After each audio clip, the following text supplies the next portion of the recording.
Platter on റീൽസിൻ്റെ പുതിയൊരു എപ്പിസോഡിലേക്ക് വീണ്ടും സ്വാഗതം. ഇന്നത്തെ നമ്മുടെ റെസിപ്പി സേമിയ വെച്ച് എളുപ്പത്തിൽ ചെയ്തെടുക്കാവുന്ന ഉപ്പുമാവാണ് കേട്ടോ. അപ്പോൾ നമുക്ക് റെസിപ്പിയിലേക്ക് പോവാം.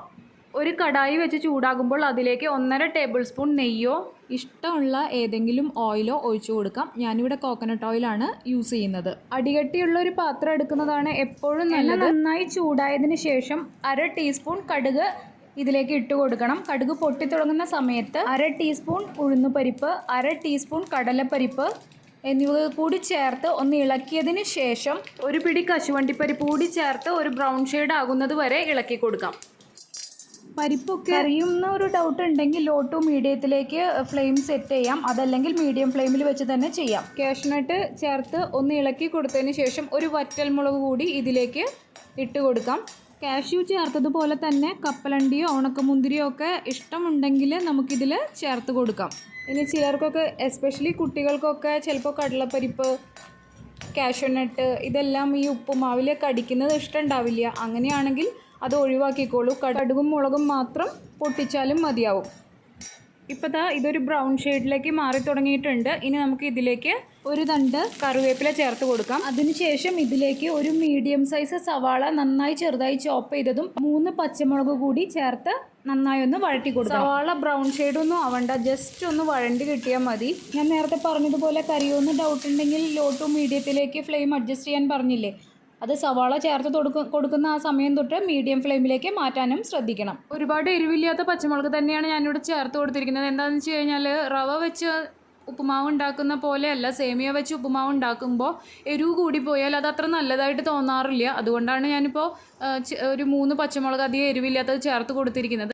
ഇനി എരിവ് അല്പം കൂടുതൽ വേണമെന്നുള്ളവർക്ക് പച്ചമുളക് കൂടുതൽ ചേർത്ത് കൊടുക്കാം കേട്ടോ. സവാള ഒന്ന് വഴണ്ട് വരുന്ന സമയത്ത് പച്ചക്കറികൾ നമുക്കിതിലേക്ക് ചേർത്ത് കൊടുക്കാം. ഞാനിപ്പോൾ ഇവിടെ ഒരു ചെറിയ ക്യാരറ്റ് മാത്രമേ ചേർത്ത് കൊടുക്കുന്നുള്ളൂ. ക്യാരറ്റ് മാത്രമല്ല, ബീൻസോ ഗ്രീൻ പീസോ എന്ത് വേണമെങ്കിലും പച്ചക്കറി നമുക്കിതിൽ ആഡ് ചെയ്ത് കൊടുക്കാം കേട്ടോ. ഞാൻ പക്ഷേ ഇവിടെ ക്യാരറ്റ് മാത്രമേ ഉപയോഗിക്കുന്നുള്ളൂ എന്ന് മാത്രം.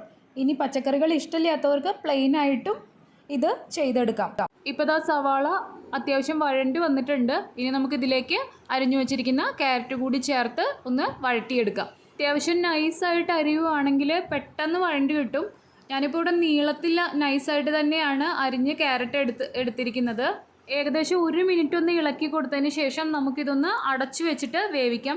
അപ്പം മീഡിയത്തിൽ നിന്ന് ലോ ടു മീഡിയം ഫ്ലെയിമിലേക്ക് മാറ്റിയിട്ട് വേണം അടച്ചു വെച്ച് വേവിക്കാനായിട്ട്. അടച്ചു വെച്ചാലും അധികം സമയമൊന്നും എടുക്കില്ല. 1/2 മുതൽ 1 മിനിറ്റ് ആകുമ്പോഴേക്കും ഇത് നന്നായിട്ട് വെന്ത് കിട്ടും. ഇപ്പോൾ ഏകദേശം ഒരു മിനിറ്റ് ആയിട്ടുണ്ട്. ക്യാരറ്റെല്ലാം നന്നായി വെന്ത് കിട്ടിയിട്ടുണ്ട്. എന്നാൽ ഒരു ചെറിയ ക്രഞ്ചിനെസ്സും ഉണ്ട്. ചെറിയൊരു ക്രഞ്ചിനെസ് വേണം കേട്ടോ ക്യാരറ്റിന്. ഇനി നന്നായി ഒന്ന് ഇളക്കി കൊടുത്തതിന് ശേഷം നമുക്കിതിലേക്ക് വെള്ളം ചേർത്ത് കൊടുക്കാം. 1 കപ്പ് വറുത്ത സേമിയയ്ക്ക് 1.25 കപ്പ് വെള്ളമാണ് ഞാനിവിടെ ചേർത്ത് കൊടുത്തിരിക്കുന്നത്.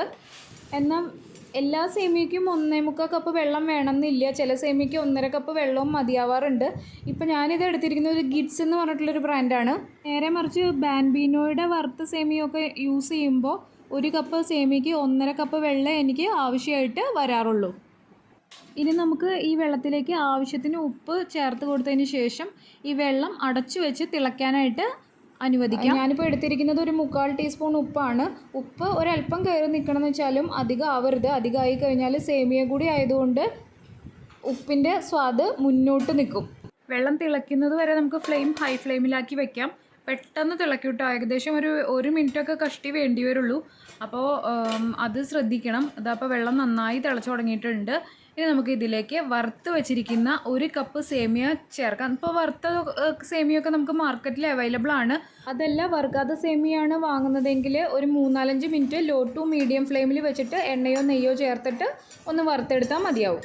അതുപോലെ സേമിയ ചേർത്തതിന് ശേഷം ഫ്ലെയിം മീഡിയത്തിലേക്ക് ആക്കാനും ശ്രദ്ധിക്കണം. അതുപോലെ തന്നെ വെള്ളം വറ്റുന്നത് വരെ ഇടയ്ക്കൊന്ന് ഇളക്കി കൊടുത്തുകൊണ്ടിരിക്കണം. വെള്ളം ചെറുതായി ഒന്ന് കുറുകി വരുന്ന സമയത്ത് നാളികേരം ഇഷ്ടപ്പെടുന്നവരാണെങ്കിൽ നാളികേരം ചിരകിയതും കൂടി ചേർത്ത് കൊടുക്കാം. ഇപ്പോൾ വെള്ളം നന്നായി വറ്റി തുടങ്ങിയിട്ടുണ്ട്. അതുപോലെ തന്നെ സേമിയ ഇളക്കുമ്പോൾ കുത്തി ഇളക്കാതിരിക്കാനായിട്ടും ശ്രദ്ധിക്കണം, അതല്ലെങ്കിൽ സേമിയ പൊടിഞ്ഞു പോകും. ഇപ്പോൾ സേമിയയിൽ വെള്ളം നന്നായി വലിഞ്ഞു തുടങ്ങിയിട്ടുണ്ട്. അതുപോലെ തന്നെ താഴെ ചീനച്ചട്ടിയിൽ ഇത് ഒട്ടിപ്പിടിക്കാനുള്ള ഒരു ടെൻഡൻസിയും തുടങ്ങിയിട്ടുണ്ട്. അപ്പോൾ നന്നായി അടി തട്ടി ഒന്ന് ഇളക്കി കൊടുത്തതിന് ശേഷം നമുക്ക് ഫ്ലെയിം ഓഫ് ചെയ്ത് 10 മിനിറ്റ് ഇത് മൂടി വയ്ക്കാം. ഫ്ലെയിം ഓഫ് ചെയ്തതിന് ശേഷമാണ് കേട്ടോ മൂടി വയ്ക്കുന്നത്, അത് പ്രത്യേകം ശ്രദ്ധിക്കണം. എനിക്കിപ്പോൾ ഇവിടെ സേമിയ കുഴഞ്ഞു പോയിട്ടൊന്നുമില്ല. ഇനിയിപ്പോൾ കുഴഞ്ഞു പോവുകയാണെങ്കിലും കുഴപ്പമൊന്നുമില്ല. ഇൻ കേസ് കുഴഞ്ഞു പോവുകയാണെങ്കിൽ ഈ കാണിക്കുന്നത് പോലെ ചെയ്താൽ മതി. അതായത് മുഴുവനായിട്ട് അടച്ചു വെക്കുന്നതിന് പകരം ജസ്റ്റ് ഒരു ഗ്യാപ്പ് ഇട്ടിട്ട് ഒരു കയ്യിലോ മറ്റോ വെച്ച് ഗ്യാപ്പ് ഇട്ടതിന് ശേഷം അടച്ചു വെച്ചാൽ മതി ഒരു 10 മിനിറ്റ്. അത് ഉലർന്ന് കിട്ടിക്കോളും. ഞാനിപ്പോൾ ഇത് കംപ്ലീറ്റ് ആയിട്ട് കവർ ചെയ്യുന്ന രീതിയിൽ തന്നെയാണ് അടച്ചു വെച്ചിരിക്കുന്നത്. കാരണം എൻ്റെ സേമിയ കുഴഞ്ഞിട്ടില്ല, അതുകൊണ്ട് തന്നെ ഗ്യാപ്പ് ഇട്ടിട്ട് അടച്ചു വെച്ചിട്ടില്ല. കംപ്ലീറ്റ് ആയിട്ട് കവറാവുന്ന രീതിയിൽ തന്നെയാണ് അടച്ചു വെച്ചിരിക്കുന്നത്.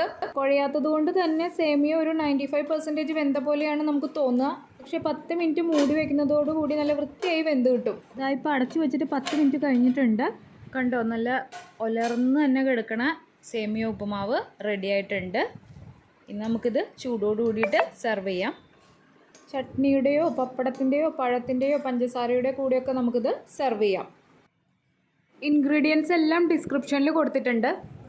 അപ്പോൾ നമ്മുടെ ഈസി ആയിട്ട് ഉണ്ടാക്കാൻ പറ്റുന്ന ബ്രേക്ക്ഫാസ്റ്റ് റെസിപ്പി റെഡി ആയിട്ടുണ്ട്. എല്ലാവരും ട്രൈ ചെയ്ത് നോക്കണേ. വീണ്ടും മറ്റൊരു റെസിപ്പിയുമായി കാണുന്നത് വരെ ഞാൻ ബിനു, സൈനിങ് ഓഫ്.